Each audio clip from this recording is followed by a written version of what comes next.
Kia ora, today I'll be discussing the Teacher of the Deaf choice module with the learning intention to understand the importance of what deaf and hard of hearing tamariki require and who can assist us in that context. This module has touched on an area that's very important to me.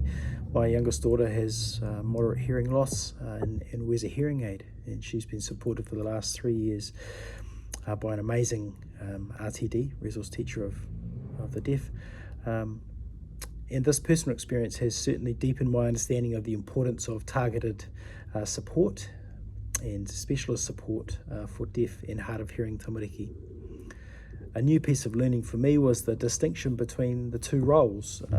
I now understand that an RTD is an itinerant teacher who supports the deaf and hard of hearing students in mainstream kura, travelling between schools and supporting both the mokopuna and the teachers.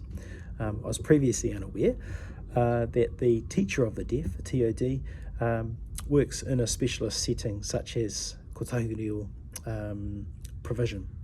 Now that could be a school within a school, so that could be a specialist school within a high school or a primary school, but it is certainly different to that itinerant role.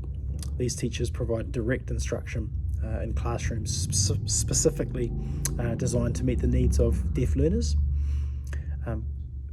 But both of these roles require a postgrad qualification in deaf education, and what's lovely is they also have that strong inclusive and adaptive teaching practice.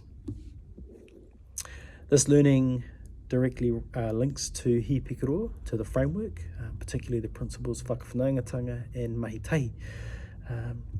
As RTLB, I understand the effective support for mokopuna lies in strong and trusting and collaborative relationships across the different roles within the sector, and this includes building a team around the learner that hold the right expertise, whether that's an RTD, speech and language therapist, or a teacher aide that's working alongside the whānau and the kura.